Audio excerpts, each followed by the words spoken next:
was researching this book, The Ghost Map, and there are these two characters. It's a true story based on this cholera outbreak in London in the 1850s, and there are these two characters who kind of come together to help solve the mystery in a sense of where cholera is coming from, Jon Snow and Henry Whitehead. And one of the things that I wanted as an author to happen was for Snow and Whitehead to become friends out of this kind of alliance on the streets of London, but I had no evidence of it. And so narratively, I really wanted to be able to say, and then they became friends for life, and it was this wonderful thing, but I couldn't do that because it was a true story and I didn't have any evidence until finally, in the New York Public Library, I found this very obscure autobiography that Whitehead had written that I couldn't find anywhere else. And in it, there's this line where Whitehead says, you know, after these heady 2 weeks we spent together, we became friends, and a portrait of Jon Snow remained in my library for the rest of my life to remind me of those fateful days. And I literally started to tear up, like in the library as I was reading this. Like, they were friends, and everybody's looking at me like, why is that guy crying over that old book?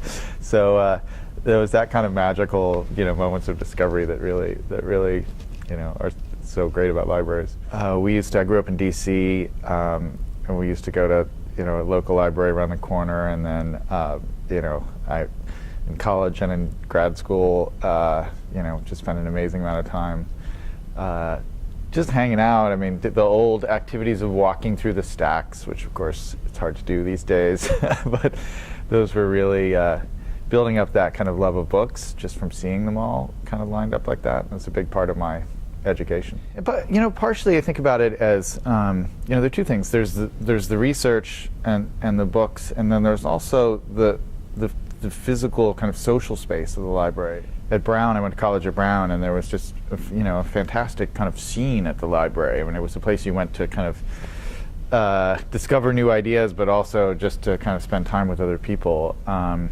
having that kind of like intellectual mix as a kind of a social hub at the same time was really kind of intoxicating. We now live in California, and one of our favorite things to do is to take our kids to, there's this wonderful library in Mill Valley set in a redwood grove. And it's one of the most beautiful libraries I've ever been to, and it's just kind of the local library. And you go in there and you find some books and you sit there, and there are these beautiful windows looking out over the redwoods, and it's a magical space to kind of pass that library experience on to our kids. It's really important for us. What's so important about a library is the sense of, and about librarians, is the sense of the kind of the information filter and navigation that library science is all about. And, you know, we obviously live in this age in which there is more and more information, and the skills we need to navigate through all that information are increasingly important. And the people who are best trained in the spaces that are best designed to help us learn those skills are clearly libraries. So to think about, you know, kind of cutting back those budgets, you know, just because we're moving to more and more of an online world, I think it's just really short-sighted. Well, it's interesting. I just read Salman Rushdie's memoir, Joseph Anton, and it's an extraordinary story. But it's a reminder of the power that the book continues to have, right? That these books, you know, can still in this day be so combustible and controversial, and you know, strike fear in the hearts of certain established powers. You know, I think that's a great testimony to the importance of books in our culture to this day. I mean, I often have people come to me, and, you know, because I've written so much about the internet and written about video games and other things, and they're like, why are you still writing books, you know, if you're so interested in all this new technology? And it always seems like a bizarre question, because if you're trying to influence people, if you're trying to win people over to a complex new idea, there's clearly no better form for it, which is why when people have ideas that challenge orthodoxies,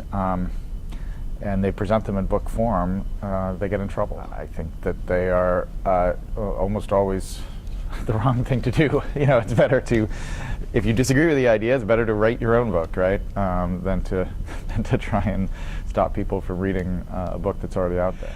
Well, I've just finished this book, Future Perfect, which is my first real book about politics, which is talking about kind of open collaborative networks and their power, and building on a lot of themes in some of my earlier books.